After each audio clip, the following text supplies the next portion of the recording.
watching Fox 10 News with John Hook and Carrie Lake in HD. We are nearing the 70th anniversary of the end of World War II, and many of the brave men who fought that war and the machines they used to win it are slowly disappearing. But one plane built for World War II is being preserved at the bottom of an Arizona lake, available for the truly adventurous to explore.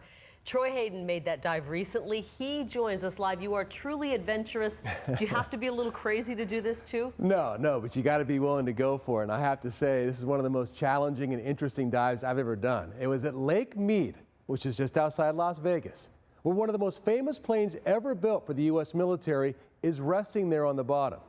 The plane has a secret past. And so now, with the help of topside photographer and editor Corey Goodwin and underwater photographers Joe Kokoza and Joel Silverstein, let's dive the Lake Mead B-29. In the dark green water, more than 100 feet below the surface of Lake Mead.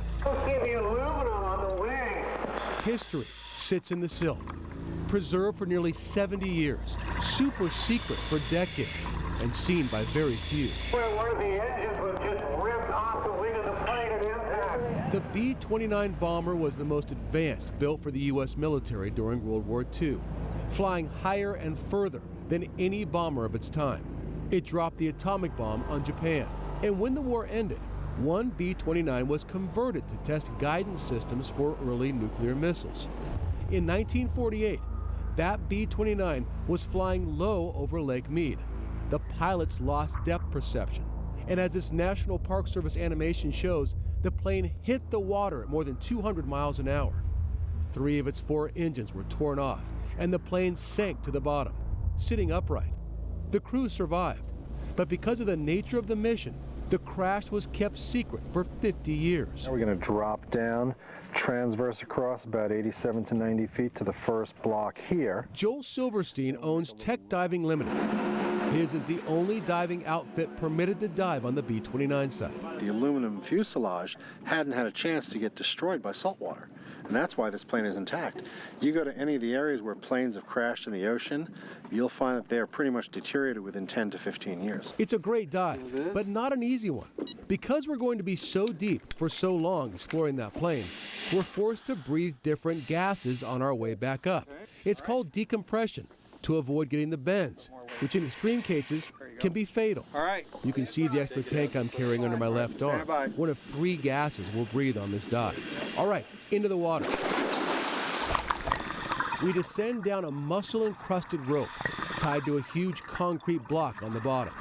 We head down. At 108 feet below the surface, we hit a line that traverses horizontally to the plane. Our first view of the B-29. The huge tail, 2 stories high. It emerges from the shadows. The plane's at an angle. The nose is downhill. That's why the tail is suspended up in the water. You can see the ribs in the structure. Part of this tail was actually designed with a fabric skin, and that fabric is now rotted away. We swim over to the left wing. The flaps almost look like they could still move. Then we see the only remaining engine on the plane, the rotor. It's all bent and twisted from the impact of the crash. The 3 other engines were ripped off the wings at impact, and they've yet to be found. They leave gaping holes with wires and pipes dangling out like torn cartilage. The fuselage angles down. It's in surprisingly good shape. The impact just crashed the nose of this plane off. We then swim to the nose of the plane. It's crushed like an aluminum can. The nose is still perfectly intact. That's so weird. But there's no mistaking the unique window design, giving the pilots a better view of their bombing targets. And let's look inside the cockpit. Wow, I mean, you can clearly see the steering columns here, the old-fashioned controls, even the seats the pilots were sitting in. And they're mostly undamaged. The pilots were protected here. Remember, all 5 men on board survived this crash. But it's not wise to stay at this depth for too long. We have to decompress on the way back up. One last look at this amazing scene, and it's time to head to the surface.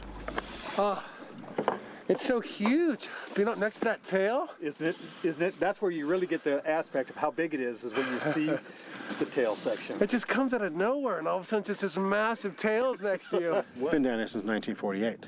That's almost 70 years, right? That's right. It's a long time. Nearly 70 years since World War II ended, only one B-29 is still flying. It visited Arizona earlier this year. Who knows how long it will be in the air? But generations from now, this B-29 will still be here at the bottom of this desert lake. So future explorers can dive into history. That was amazing. That was a really intense adventure. It took a half an hour to get back up? No, we were on the bottom for a half an hour. Yeah, and it did take us a half an hour to get back up, too. How do you feel when you come out of that? I felt good. I was exhilarated. I had adrenaline going, you know, and we decompressed on the way back up, so I felt pretty good. To see something that nobody else has seen or very few have Very seen. few. When the plane hit the water, it loses 3 engines, and Yes. then the plane sits on the top for a little bit, and Yes. everybody was able to get out. Yeah, and all then it's 5 men got out. They are actually out there for like 6 hours, swimming around and Wow. floating, and the Park Service rescued them all those years ago. It's amazing. I'm glad you did the work, so we don't have to. We enjoyed the pictures, And though. if anybody's interested in it, you have to be certified, at pretty high certifications. Go to divetheb29.com, and there are Very still spots cool. open this year to go down and dive No that plane. kidding. Yes. That's great. Thanks, Very Troy. cool. Thanks, Troy.